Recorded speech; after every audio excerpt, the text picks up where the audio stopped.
When we're young, we have an amazing, positive outlook about how great life is going to be, but somewhere along the line, we forget to dream and end up settling. Join Up Dots features amazing people who refuse to give up and chose to go after their dreams. This is your blueprint for greatness. So here's your host, live from the back of his garden in the UK, David Ralph. Yes, hello there. Good morning, world. How are we? I hope we're kicking booty or doing whatever you do to grab those dream lives that we've been talking about ever since we launched back on the 30th of April. It's absolutely been an amazing journey, and we're getting bigger and better guests all the way along. The people that have really got stories that will just inspire you over your cornflakes in the morning. And today's guest is somebody who has inspired me since I've been sort of virtually stalking her over the last couple of days preparing for this interview.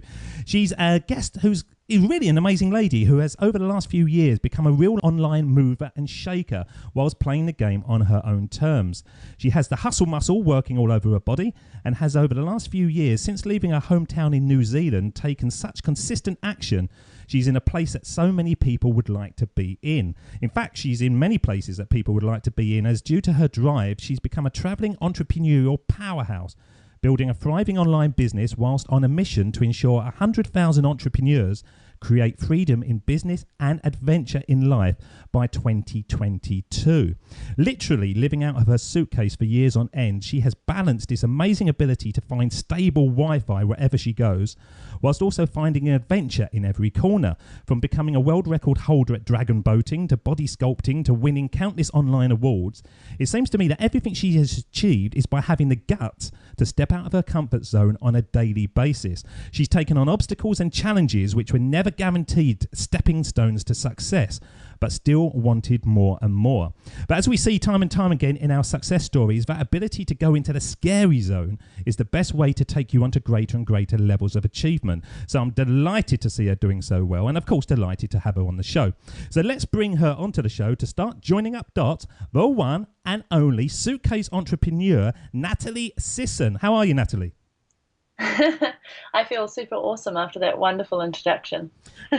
But you are super awesome. I'll be honest, a lot of the guests sort of come to me, or they get introduced to me, or I kind of go out and grab. And the ones that sort of come to me, I have a kind of vague idea about. And you was introduced by our mutual friend, Tom Marcus, who was guest number 1 on my show. And as soon as he sort of introduced you to me, I thought, oh, I know her. Yeah, she's online. But when I started sort of delving into you, God, you've done a lot in your life. And it's kind of every page I was flicking over, I was thinking, how the hell she done that? How the hell she's done that? Does it surprise you how much you've done in, well, it seems quite a few years, really? You know, if I took more time to reflect back on what I've achieved, I probably would be surprised. But I've always been somebody who manages to pack a lot into my life. And I've realized that when I've set up appointments with people in my business and I've said, how about, Thursday at 4, or use my scheduling system, and they're like, oh, I have a call that day, I can't do it. And I'm like, one call in a whole 24-hour day does not make a full day. So it's just really interesting, I guess, how people live their lives differently. But I would say, yeah, I've been really blessed to achieve a lot, and that's come from just loving life and going on adventures, and as you said, throwing myself out of my comfort zone regularly. Does that annoy you when they do that one call business? Are you too polite, or do you go, come on, it's Natalie? It depends on the person. I'll say, like, really, you've got one thing in your whole day, I've got 7, and it doesn't feel rushed. It feels very much in flow. So I guess just different people can handle different levels of activity and responsibility in a day. It does make me laugh a little, but then, perhaps we're more on the Superman, Superwoman scale, and also different people have different ways that they live their life. But surely that must be, that hustle, that ability to get so many things done, must push you on to greater success quicker. It's got to, hasn't it? I think it just means you take massive action more quickly. So I'm really renowned now, I think, for just taking action despite of anything. So I'll always do like some research, and I'll definitely trust my gut, but I think it's helped me to maybe succeed more quickly than some others because I've taken that action. There's a lot of clients that I work with, a lot of great customers, and their biggest holdup is perfectionism, which is another form of procrastination. So they just get stuck on all the wrong things and don't end up taking any action to get them further. That is a common thread, isn't it? To all the people that I am preaching to, hopefully it's not preaching, hopefully it's entertaining them on a daily basis. That is one of the common sort of threads that comes back to me by emails. Oh, I would like to do this, but that's got to happen, or I'd like to do this because that's got to happen. When I actually had the conversations with people on the mic, the guests who get on the show, they kind of cut through that and they kind of go, yes, it's got to happen, but I'll just put it to the side for a while, or it's got to happen and I will do this around it. It's that kind of mindset of just pushing through that does separate, doesn't it? Yeah, it does, and I'm so glad you pulled that up because it is way too common with people, and I guess it's my biggest bugbear, but also something that I really love to teach people is how to take action. And I'm running a program right now called the Freedom Plan, and it always comes back to freedom for me. So what does your life look like in 3 years from now? What's your perfect day, and how do we move you closer to that? And it's really interesting to see how few people actually have a really clear vision on what they want out of life, their job, or their business. And the minute you get clear on that, which does take a bit of effort, but it's really empowering, things just start to shift and happen and take you there. Honestly, it's like the universe goes, okay, you've finally made up your mind. We're going to get you there. And I would say that's the biggest difference between people who are living their lifestyle of their dreams right now and those who are still talking about living the dream. And living the I'm now living the dream, and I'm kind of halfway to living the dream. I've got an online show. It's going absolute nutballs on a daily basis. I can't believe the sort of download figures that I'm getting, which is absolutely amazing. But I can see where my future's going to be. So I'm absolutely rigid, and I'm not deviating in any shape or form because I know what I want to achieve. And I couldn't have been like this 6 months ago, maybe a year ago. I wasn't like this at all. But as soon as you start taking action and you see, I suppose, how other action takers and other successful people actually respond to you, it drives you on, and you sort of strive forward constantly. And I think that's what stops people, isn't it? I think it's the mindset that they don't realise that once you get a head of steam up, it actually does get easier to achieve that dream life. Yeah, definitely. And I'd like to know from you, I know this is your interview with me, but what changed a year ago that made you start taking more action and working towards your dream life? I had a boss who joined our business. I've told this story a few times, but she was a complete cow. From the moment she joined my business, she basically threw my life out of whack. And I would have days when she wasn't there, and the days were quite pleasant. And I had days when she was there, and I thought, I used to sit there thinking to myself, oh, if I could just topple that filing cabinet over as she walked past, I could become happy again. And it was that one vision of my happiness can't be dictated by one person. And I knew that in employment, which I had been in many, many, many years, quite often that was the case. And when I got a good boss, everything was nice. And when I got a terrible boss, everything was terrible. So I just thought to myself, no, this is the first time in my life that I'm going to be an entrepreneur. I didn't actually realise it was that word. It's only since I've been in this vibe that so many people are doing similar things, and they all call themselves entrepreneurs. But I didn't. I just called myself a kind of professional bodger, somebody that was just going to desperately try to do something that was totally under my control, just so that my happiness could be driven basically by myself and nobody else. And it was simply that mindset. It was kind of self-preservation, really. Mm-hmm. Okay, awesome. Good to hear. There you go. Just wanted to remind you. And that's the thing, I think, is coming back to the thing that drove you to make that change. So for me, I'd been 8 years in the corporate world, and my last job was actually in London, England, even though I'm from New Zealand. And it pushed me over the edge. It pushed me so far that I didn't want to get up in the morning to go to work, which was very unlike me because I did actually enjoy my roles, and it was a perfect job on paper. It just didn't play out in the 50-year-old white male old boys club that I'd found myself in, and this kind of trade union era, which was just so not in line with my personality and what I wanted to achieve. So it drove me to quit, even though I got a pay rise and I had this great job, and moved to Canada and just start afresh on my own business with nothing really in the pipeline and no real idea of what that was. But I just wanted to get as far away from that life and that rat race as I could at the time. And I'm so glad I had that job because that's what forced me to do it. We call that in this show the big dot, something that was so miserable or so depressing that it forces you to take action. And so many people out there, but they never get to that big dot, and they're just in the kind of comfort zone, and they go from day to day to day, and nothing's too bad, nothing's too good, to sort of shake up that status quo. So it's interesting that you had that, I've had that, and most of the people I speak to as well have that. They have moments in their life that really they look back and go, God, I wish I hadn't have gone through that, but bloody hell, I'm glad I did as well. Yeah, oh, definitely. And I don't think you have to have something that full on to change tack, but it really does help to, as I said, get you out of your comfort zone. So it has to be something that moves you enough to go, I want a better life than this, and I'm going to take action to do it. So where were you in London then? Because I was in London for like 30 years. Oh, right. Where did I live, or where was I staying? Where were you working? I was working at the British Medical Association, which was the last role I had, and the role before that was a contract with Bausch & Lomb, which was really awesome.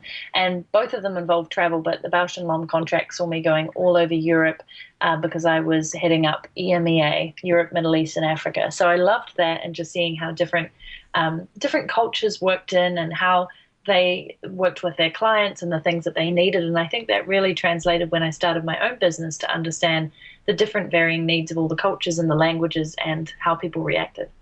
And was that the City of London, or was that in the West End? They were both. Actually, one was in the south.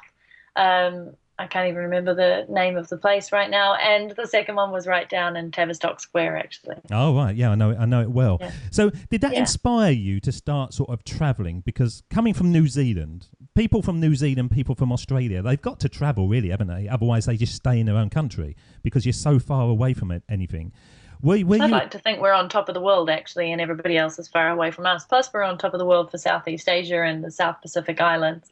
I've always travelled since I was a kid, since age 2. My parents are both from Europe, so I feel incredibly lucky that ever since a kid, I was just in a suitcase and off travelling the world.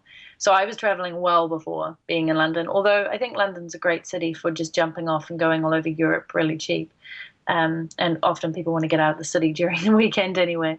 Well, it is, that's one of the things that's the beauty of living where we do. We can jump over to Ireland, we can go to Scotland, we can go to Holland quite easily.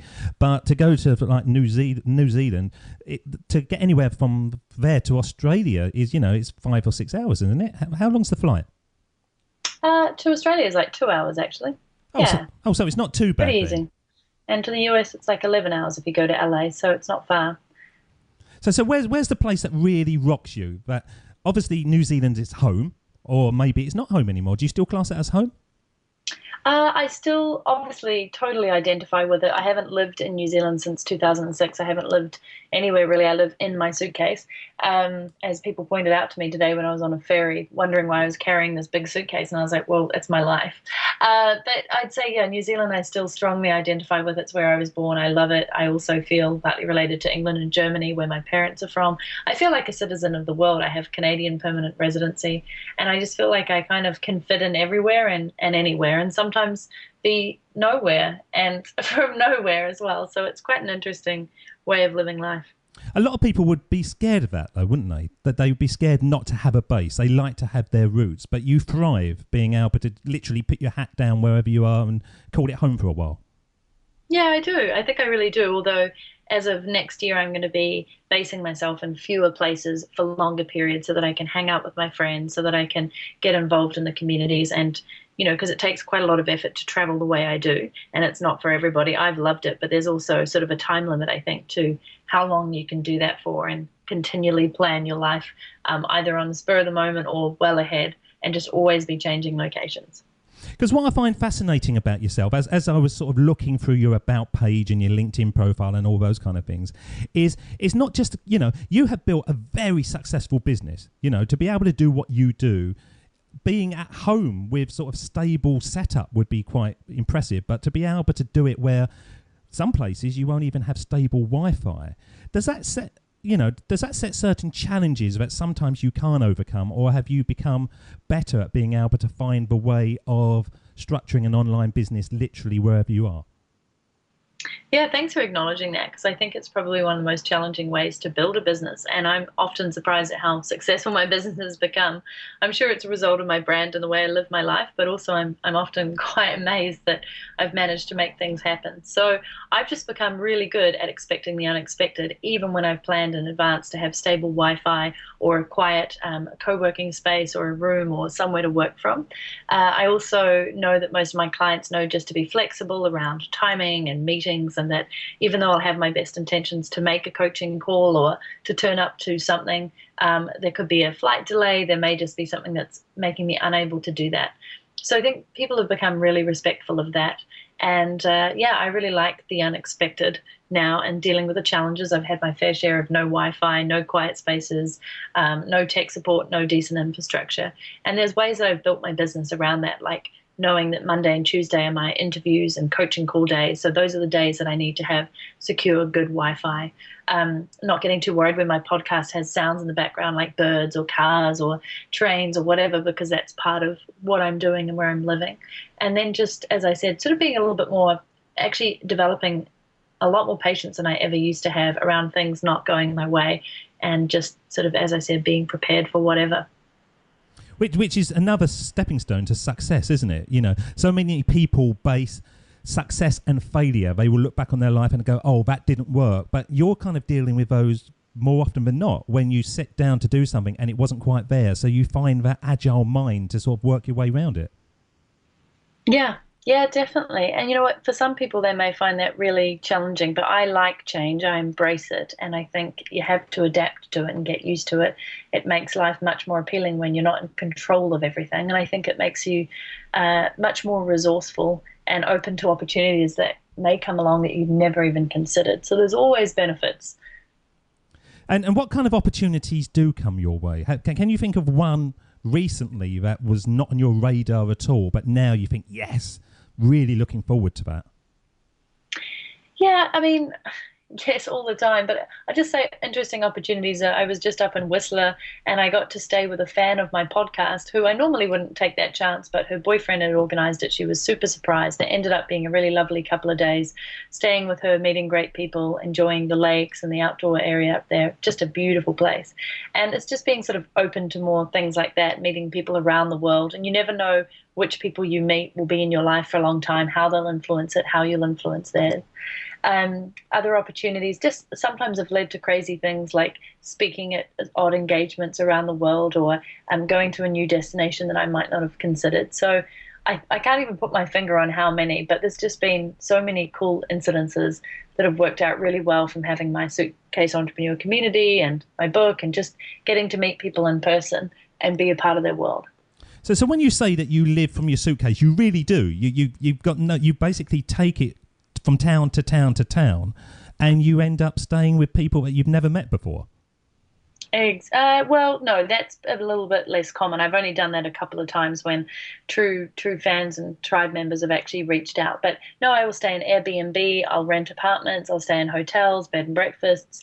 I'll often stay with friends, especially in North America and parts of Europe, because I have so many great friends there now. But otherwise, I'll happily rent and obviously pay for different levels of accommodation, generally more at market these days, because I feel like I deserve it and I've earned it with my business. And you generally get better service and infrastructure when you're in a better place. But I suppose having a successful business where you've got that ability to choose, but you've come from, I suppose, in many places, roughing it, you are a lady now that, once again, if push comes to shove and you go into a town and it's a bit of a dodgy hotel, it wouldn't faze you. You just go, oh, I've had worse than this, and put your head down and away you go. Yeah, definitely. I did that in the Philippines when I was writing my book, and I booked into quite a nice little hotel, but it was in a dodgy part of the town, which I didn't realize. And everybody told me not to go out at night and do all these things. And I ended up going to the gym there for $1.50 a week and just integrating with the locals and walking at night and all these things that you probably shouldn't do. But, I'm not silly about stuff, but I like to take chances sometimes and just be ingrained in what people are doing and trust in the right kind of people as well and opportunities. So how do you know the difference between not being silly and taking a chance? How do you judge that? I think it always comes back to gut, right? Like, I've been in a few situations where I felt this is a little bit dangerous, maybe I should get out of here, and I've always trusted my gut and done that. But I'm never I'm always aware. I'm always, heightened with my senses.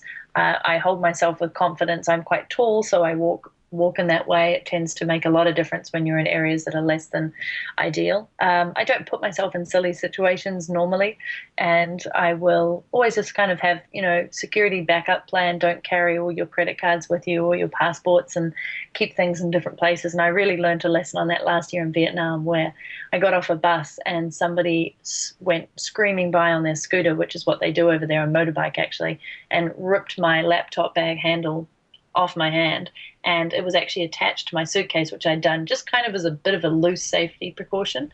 And that actually saved my life, because my entire suitcase and laptop was running off down the road with this bike, and I was running after them screaming, and they dropped it all because they realized they couldn't unlatch it and get away with my stuff. And that was one of those moments where it was so scary and horrible to see everything of mine going off down the road, but at the same time just realizing how silly I'd been, because I had everything in those bags rather than separating it out. So it was a good lesson learned. It kind of pulled me back on track and made me realize how incredibly lucky I was, and just to be a bit more smart about traveling, because sometimes you can get really lax, like forgetting to get visas, or just turning up a little bit late at airports, or just not being as safe as you could be, or cautious, I guess, when you need to be.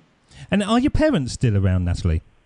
They certainly are. Yep, they're in New Zealand, and they travelled to various parts of the world to meet up with me, as is my sister. And I've headed back home about 2 times since leaving, and I'm going to be heading there soon, actually.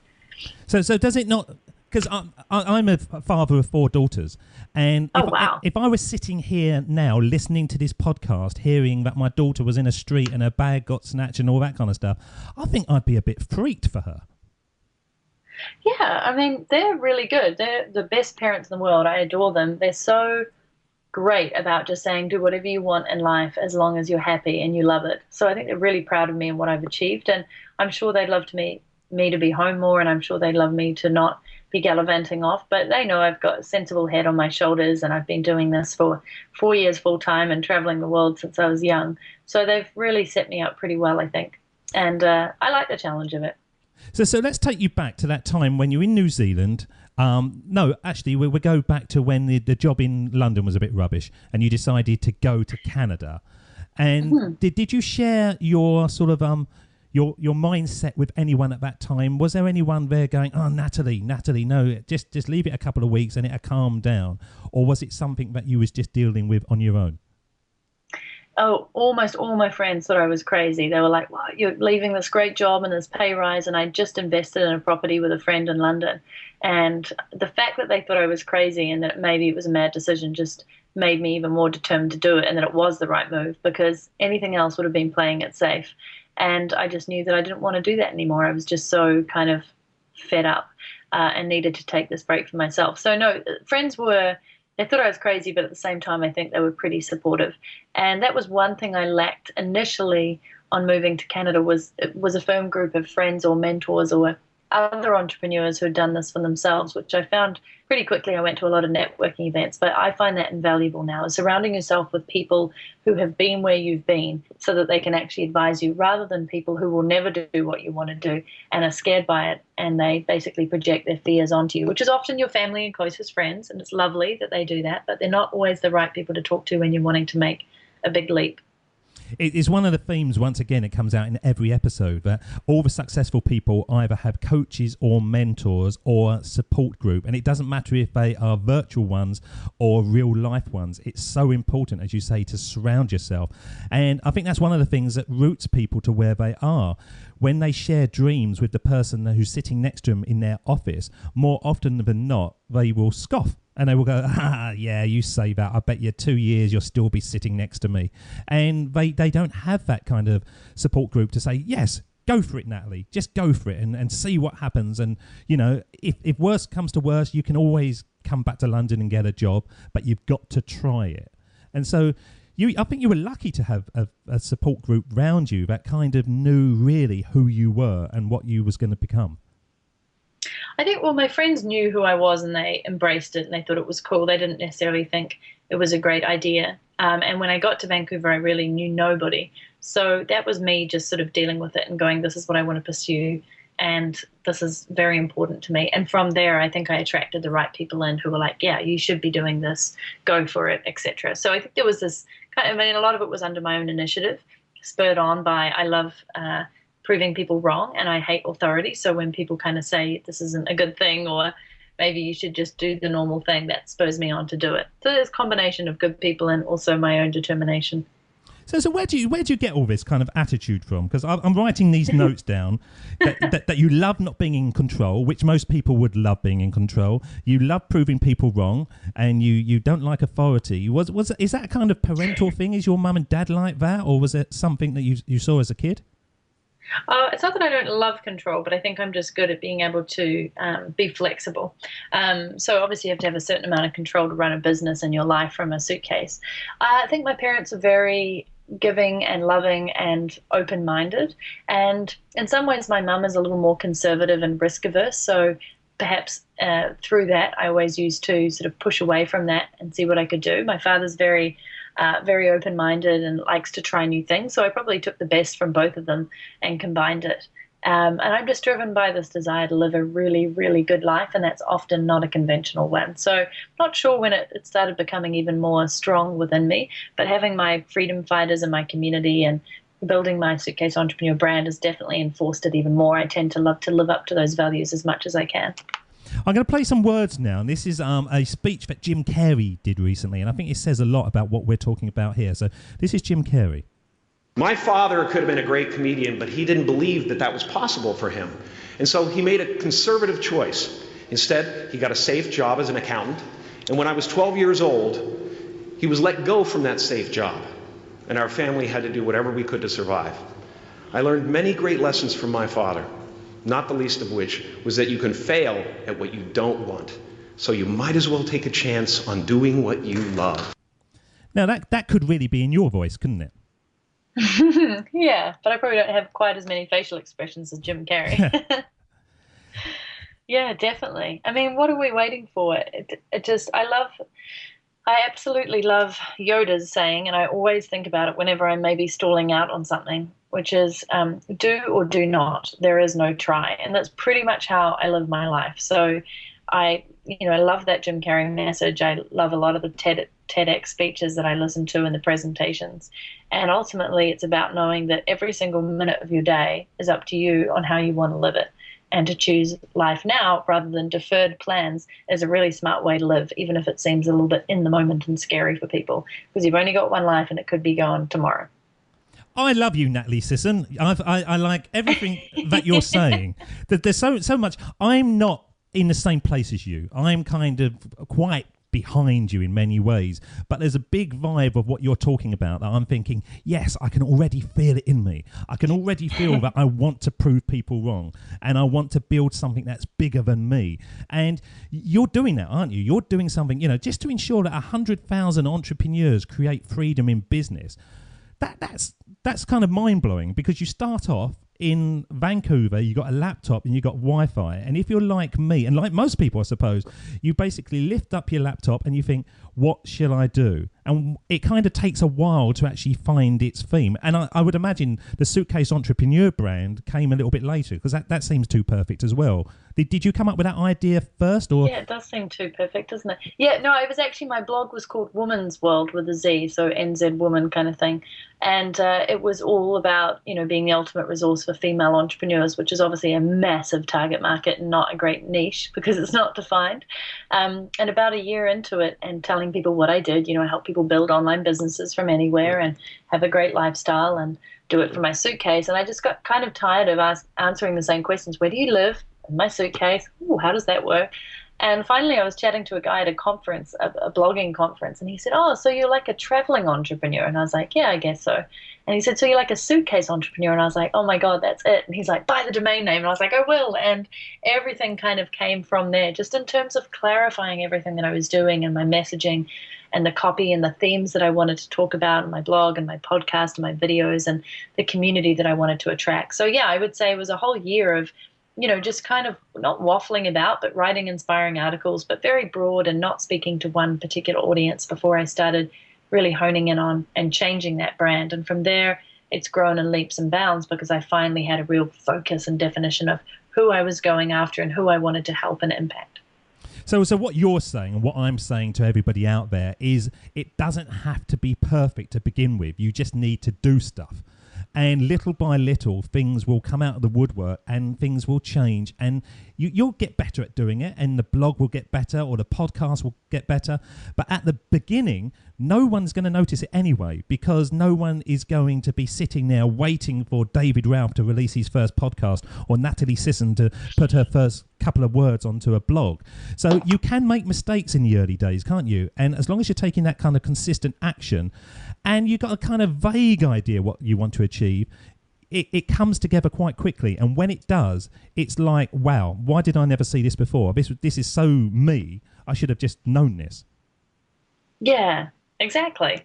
But I think a lot of people sit there and they're waiting for inspiration and passion to slap them in the face and go, this is what you should be doing, which, by the way, as you know, David, doesn't happen. It usually starts out with something that you're quite good at or that you enjoy.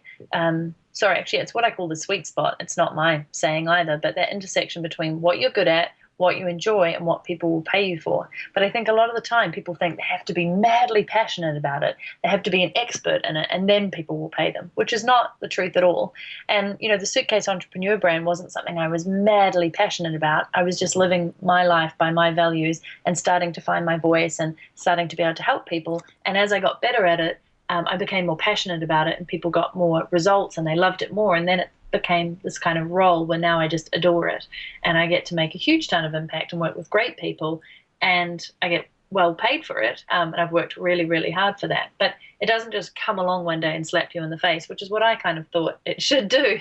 And I think a lot of people I talk to are just sitting there waiting. They're waiting for permission to be awesome, or they're waiting for this inspiration to cross their path and they're going to grab it. And unfortunately, that very rarely happens.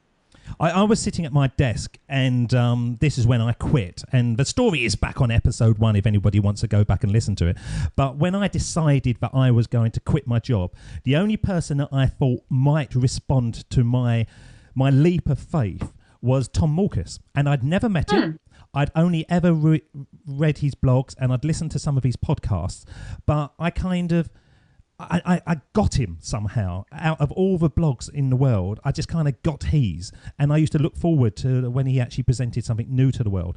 And I sent him an email, and it pretty much said, you know, hi, Tom, you don't know me. You're probably never going to know me, but I'm going to quit my job, and you've inspired me to do this. And within about 10 minutes, I got a response back from him. And it was a very kind of cagey response, which kind of, it was, yeah, if you really think this is the right thing to do, then do it. And it's not going to be so hard. And as long as you put effort in, blah, blah, blah. So he wasn't just going, you know, yes, punch your boss in the face and then walk out and then we're all going to be winners. He was giving me a balanced approach to it. But what it did tell me is that I don't actually have to have all the answers. All I've got to do is believe that I can achieve something. And I left my job and I walked out, and I didn't have an idea really what I was going to do. And it certainly wasn't podcasting. I was probably going to be a web developer or something like that. But then when this came along, and I was listening to, once again, our friend Michael O'Neill, who's he's gonna, we're recording this, what day is it today? The 5th of August. He's going to be released on the 6th of August, which is episode 100, because he was the man who, when I listened to him on the mic, I thought, I could do that. That's what I could do. And that one thought was life-changing. And I didn't even have a mic. I didn't have, you know, a computer. I had nothing. But I just suddenly thought, that is for me. And I've made it work, and I've sort of pushed through. And people just need to know that, haven't they? That it doesn't have to be perfect, as I keep on saying. You just need to want to do it. And you don't have to be hugely passionate. You just have to keep on presenting yourself. And hopefully people start believing in yourself. And then once you get people believing in you, then you're really cooking on gas. And then it's like a success vacuum. You start to have more successful people come towards you, and then it makes it easier and easier and easier. Bit of a rant there, I'm afraid. Don't be afraid. It was a great rant, and it's very, very true. Once you put out there what you want, and when you start believing in yourself, other doors open up and people come out to support you, and it's quite a wonderful thing. Have you found that amazing, like I have, that virtual people, obviously they're real people, but for all of us, we connect with people online that I've never met any of them. Not one, but I can send emails out. And like Tom, for example, I'm talking, he's been such a supporter of me. He's been absolutely amazing.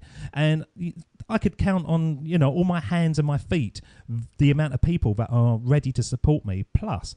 And it kind of blows my mind why they are willing to do that. And I'm sure you're exactly the same. You will support people that you've never met. So why do you want to do that? Because it's a big mindset that people have to overcome to start getting it going, don't they? That there's no one out there that will support them. Yeah, I mean, the reason why I support people is that I just support people's hopes and dreams. And if they're willing to back it up with massive action and determination, then I will support them even more. Also, just the nature of my work, I get emails every single day from people sharing their hopes and dreams with me and their challenges. And I just find that really awesome that they will put that out to I'm not a complete stranger because they've probably followed me for a while, but it's really still lovely that they'll share it. And I appreciate it, and I get where they're coming from, and everybody's been there. I've been there before. So if I can help them with some guidance or mentoring or all the value that I provide on my blog that often answers their questions, then that's what I want to do. It makes you feel good too, because they'll come back to you in a month or a year or even somewhere down the track and say, you know what, Natalie, I listened to something you said 2 years ago and I finally took action and did it. It's been awesome, and thanks to you, and this is where I'm at. And it's just such a crazy, cool feeling to have that. And I'm sure you'll get that with Join Up the Dots. And yeah, it's just an amazing feeling. I think I do it because it makes you feel good, you make an impact, and you help people. Because the very first show I released, I got an email straight away, and it amazed me. I wasn't expecting anyone to listen, and it made me realise, I'm going to ask you the question, but it made me realise how a connection is built with a voice, and a voice that goes into people's ears. And to my way of thinking, it's far more powerful than a blog. But how do you feel? Because you're a blogger and you're a podcaster. Do you think there's more emotion and connection with podcasting from people actually hearing your voice, that they feel like they get to know you because you're writing their brain, than actually on the written word? Absolutely, 100%. I mean, there's still people who love to read and they really like what they read and they comment on that and they share it. But podcasts has really helped me to just, you're in people's ears every single week. You're in their head. It's like an intimate conversation with just you and I.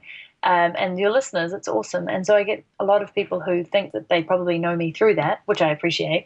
And they'll come up to me at events and they'll be like, oh my God, Natalie, it's blah. But they're just so used to listening to me all the time that I think they just, and I'm exactly who I am in person as well. So I'll always say hello. But I think it's an incredible tool for making deeper connections and allowing people into your world and you being allowed into theirs. I think it's fantastic. It's also a great business tool, great for credibility, for building up relationships and networks with the people that you interview and have on. So I adore podcasting.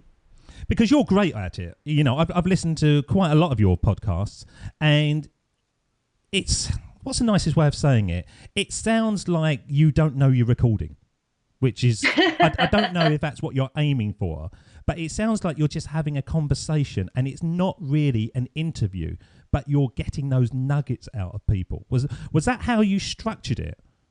That's awesome. I love that. No, I think it's just my style. I generally turn up and I don't want to have done too much research into my guests, even if I've picked them or met them. I want to bring that out during the interview and be just as curious as somebody who's listening. So ask all those questions that they hopefully have. And I really do hope that it's a conversation and it's fun and it's stimulating for the person as well. So that's a great compliment. Thank you. But I think it's just my style and it's worked well so far.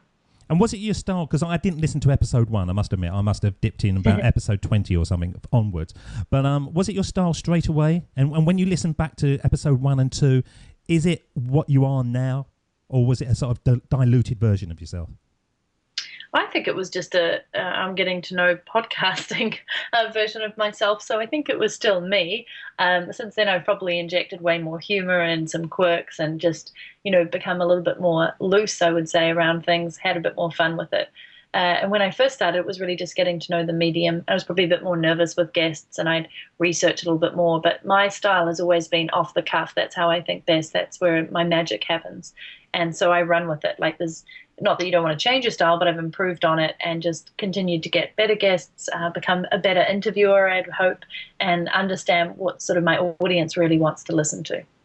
Because other than writing the introduction that I do, which has become the famous part of the show, so many people go, wow, you know, what an introduction.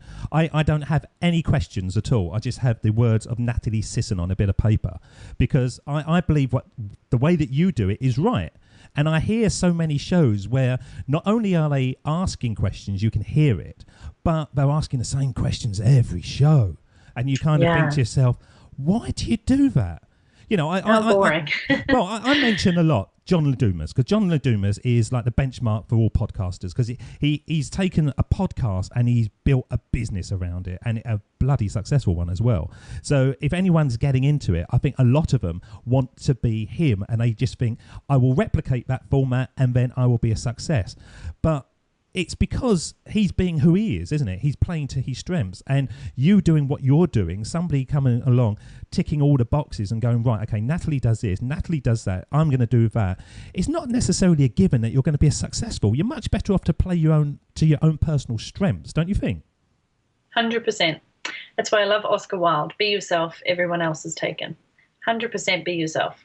You can emulate other people, you can steal from the bits and steal in a good way, from the bits that are working for them that you like, but always make it your own and put your own spin on it, because otherwise you're just going to be vanilla and like everybody else.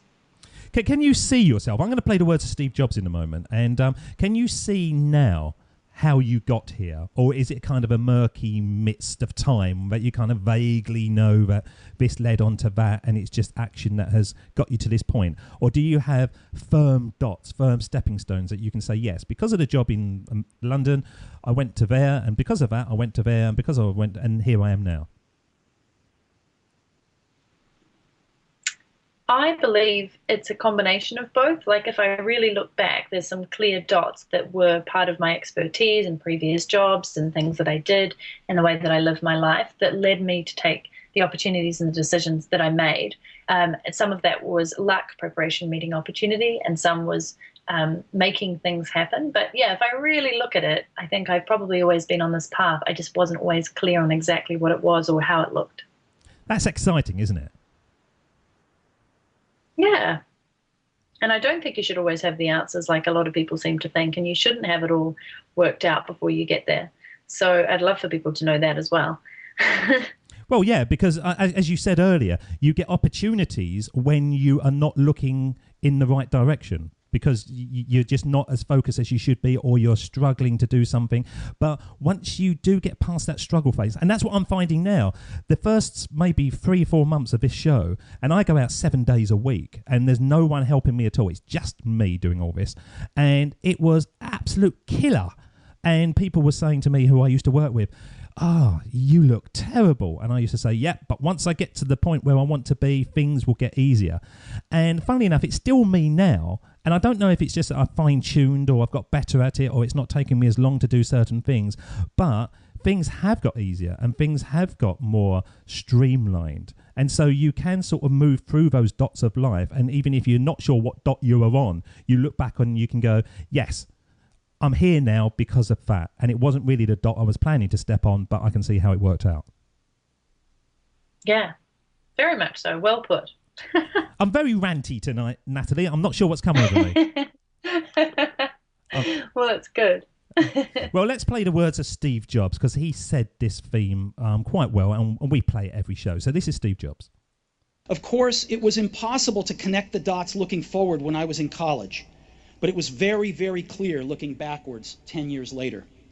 Again, you can't connect the dots looking forward. You can only connect them looking backwards. So you have to trust that the dots will somehow connect in your future. You have to trust in something, your gut, destiny, life, karma, whatever, because believing that the dots will connect down the road will give you the confidence to follow your heart, even when it leads you off the well-worn path, and that will make all the difference. So what do you actually trust in? Great question. I trust in my gut. I know a lot of people talk about that, but I really do trust my intuition, and I trust in all my years of experience in life, living the wonderful road of life, that I'm going to make the right decisions for myself and for others, and that I'm always going to take, hopefully, the high road when it comes to anything that I do, And I also trust that everything is within my control, and that some of the best things in life happen when you relinquish that control to an opportunity or to a moment. So I think there's two ways of kind of living that life and being open to that and being flexible. That's what I trust in. So do you trust that your business is going to achieve the 100,000 entrepreneurs by 2020? Yeah, I do, just because it's such a great goal and I love it and I work towards it and other people really appreciate it now too. And I think I'm already well on that way. I mean, it depends on how you define that. Is it listeners of your podcast? Is it customers? Is it people who have bought your course? Is it people who have read my book? Is it people who have heard me speak? And I would say well on the way to making that happen. It could happen earlier, and I should probably change it to something like 1 million. So yeah, I think I definitely do trust in the processes that I put in place, and I live and breathe this brand and my mission, and that's going to make sure that it's a reality. How will you know that you've achieved that 100,000? Well, as I said, those metrics that I kind of place on it are pretty clear to me, and who I'm reaching and who I'm impacting. And the Freedom Plan program that I've recently launched as a pilot and is going to be in full release in September is going to be something I hope really starts to make a huge impact with hundreds, if not thousands of people.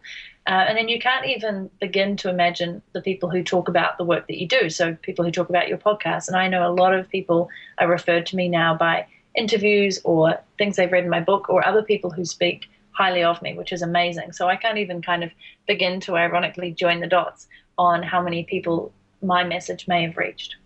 Because I was talking to Tom Ziglar the other day, who was the son of Zig Ziglar, the motivational guy. Right, yes. And he was saying that his dad, is estimated that his dad has impacted 250 million people. Wow.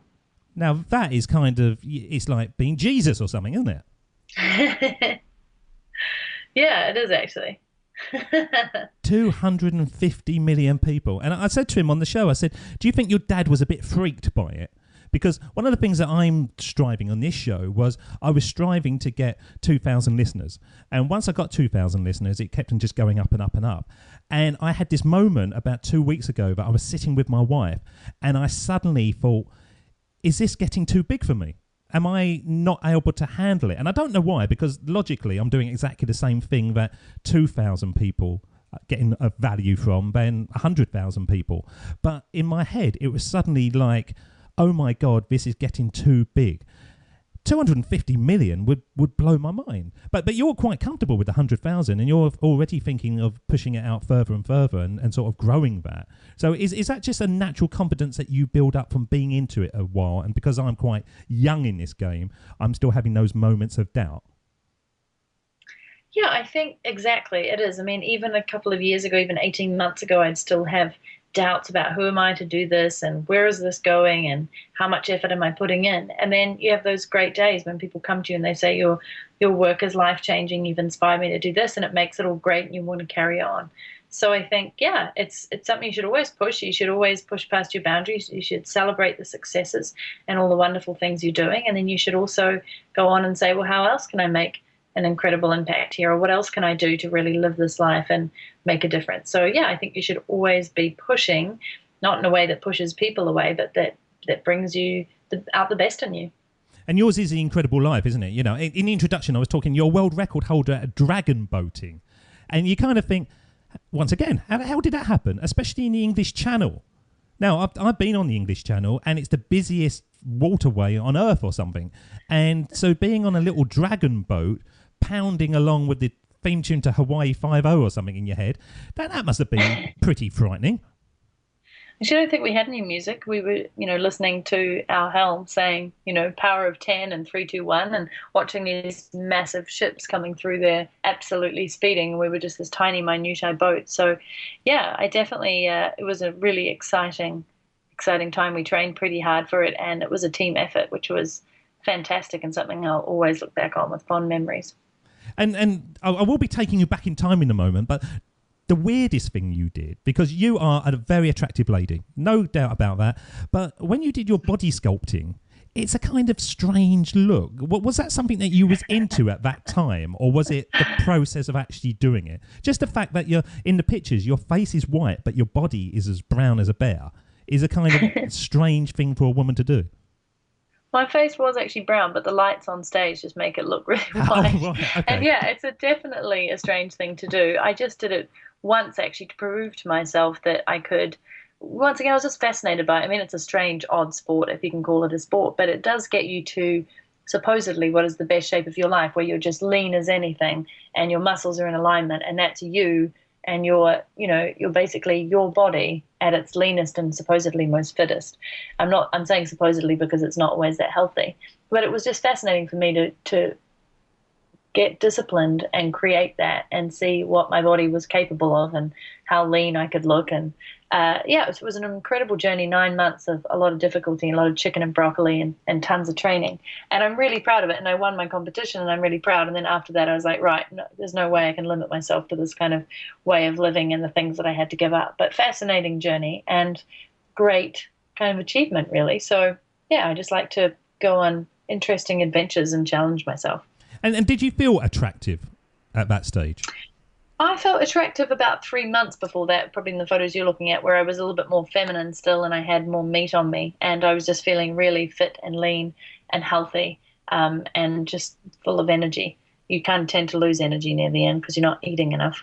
But yeah, there were definitely times when I was feeling really sexy. I'm sure my boyfriend at the time may have thought otherwise. I'm going to start working out straight away, even before we finish the show. I'm going to have a body like you just so I can feel sexy by the time I get home. The last kind of question really is, what comes out in this conversation is that you like the process of building something. You like the process of training in a team. You like the process of building a business. You like the process of body sculpting and, the winning the countless online awards and stuff. And it's a strange, I'm trying to battle in my head where part of you seems to be somebody that is very much go with the flow, and if it happens I will deal with it. But there's a real structure to you, isn't there? You like to do the kind of the training, you like to do the bite-sized chunks that leads towards something. Yeah, definitely. That's a really good call. Yeah, I'm very much a free spirit, but I've realized over the years that discipline actually gives you more freedom. So I've done a good job of reeling myself in, creating great systems with my team and with myself, focusing my time or focusing activities that are the best use of my time that will drive me either forward in business or in life. So I think I go with the flow where I need to, and then I take control where I need to. And that's been really good to be able to have that flexibility of character to get me through some of these funnier moments in life. Do you know, the first person that said about the process, I was talking to Kathy O'Dowd, who was on episode 88, and she was the first lady to get to the top of Everest on both sides, the north and the south side. And I was saying to her, it must be amazing to stand on the top of Everest. And she sort of went, yeah, it's all right, it's okay, And I went, oh, come on, any higher, you're in space. That's got to be amazing. And she said, well, it is kind of amazing. She said, but that wasn't the point of me getting up there. It was the process. I wanted to see whether I could do it. I wanted to work through the challenges to get to the top. And I see a lot of Kathy O'Dowd in yourself. It wouldn't surprise me if there's a picture one day of you sitting on top of Everest with your laptop, which would be a brilliant picture to have, wouldn't it, for your Suitcase Entrepreneur? Yeah, that would be amazing. I have no intentions of actually going up Everest. I mean, it's crossed my mind, but that's just like a different beast. And as you said, for her, it was probably all about the journey, all the training, all the camaraderie, the times you have to go halfway up and then back down. I mean, trying to climb Everest, as she probably mentioned, is a whole lot of series of up and then turning back to go back in order to reach the top, which must be incredibly frustrating. So I would say the journey was probably way more exciting than just reaching the summit, which everybody seems to think about. I'm not a huge lover of cold and altitude. I have climbed mountains and I do like rock climbing and I love skiing, but that's just crazy in a whole other level. Well, just before we send you back in time and we put you on the mic, on the sermon on the mic, what's the thing that you are most driven to at the moment? Obviously, you've got the big mission, the 2020, but what's the kind of thing that really is for the next sort of 6 months? Actually, ironically, it's getting more of my own freedom back. So I give a lot of energy to people, which I love doing. It's a natural part of my makeup. But I've realized that with the Freedom Plan launching and going back home to New Zealand to see my family and my newborn nephew, that there needs to be a little bit more time for Natalie, time for me to have my own downtime, ways to build the business around programs and products that I have and less active income, and also time probably for me to meet an awesome guy and do more adventures around the world so that there's somebody else to share that with, because I think I've been on such a mission myself for the last 4 years that would be pretty neat. I'm ready for it now. Do you think guys will be daunted by you? Because I think I would, honestly, if I met you, especially that I was reading that you pick guys up, literally, not pick them up in bars, but you actually lift them off the ground. And I've never met a woman like that. Yes, it's a strange breed. Yeah, they are, and I honestly get people telling me that, guys who are good friends and also interested. You're intimidating, but there's certainly guys out there who are confident in their own abilities and have their own thing going on in life and their own values, and I'm sure we'll click and have an amazing time. So I'm not that scary as a person. I just love life and more than willing to stick around for the right person and settle a little, dare I say it. So I think it's just the next part of the adventure. And hopefully I'll also be an inspiring partner for them, and I fully support people on their dreams and missions. So that's a good thing to have. Absolutely. You said it brilliantly. Well, this is the part of the show that we like to send you back in time. And if you could go back in time and have a one-on-one with the young Natalie, what age would you choose and what words would you say? Well, we're going to find out, because this is the Sermon on the Mic.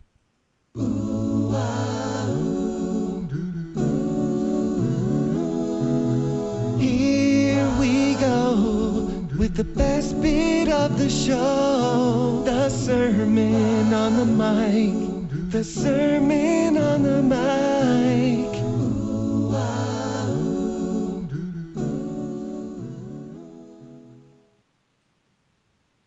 Dear Natalie, oh, you lovely person, you, full of life, free-spirited and adventuring around the world.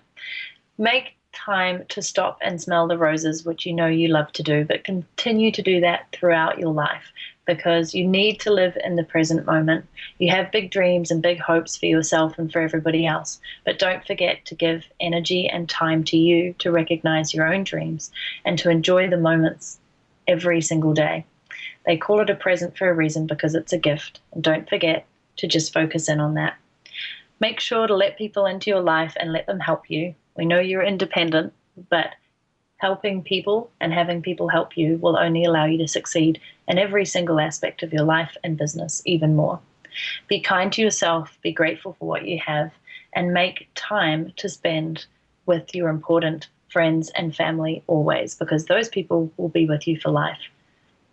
And most of all, keep having fun and adventure and pushing yourself where you need to stretch yourself and become the best person and leave a legacy that you're really proud of. And never, ever, ever stop doing handstands in crazy places, because it's your signature move and you know you love it. My daughter would love you. She does handstands all the time, and we cannot stop her, and she does it 2 inches away from the television, and we keep on saying, can't you do it? You've got the whole house to do it. Why do you have to do it so close to the television? Have you always been a handstander? Yeah, handstands, roly-polies, cartwheels, love them. She would love you as much as we've loved you. How can people connect with you, Natalie? They can connect all the dots at suitcaseentrepreneur.com. I'm also all over social media, at Natalie Sisson on Twitter, at Natalie Sisson on Instagram, Facebook at Suitcase Entrepreneur, but they'll find me. I would love for them to connect up, maybe grab my high flyer newsletter and just say hello. Natalie, thank you so much for spending time with us today, joining up those dots. I'm so disappointed it's finished. Please come back again when you have more dots to join up, because I do believe the only way to build our futures is by connecting our pasts. Natalie Sisson, thank you so much. Thank you. David doesn't want you to become a faded version of the brilliant self you were once to become. So he's put together an amazing guide for you called the 8 Pieces of Advice that every successful entrepreneur practices, including the 2 that changed his life. Head over to joinupdots.com to download this amazing guide for free, and we'll see you tomorrow on Join Up Dots.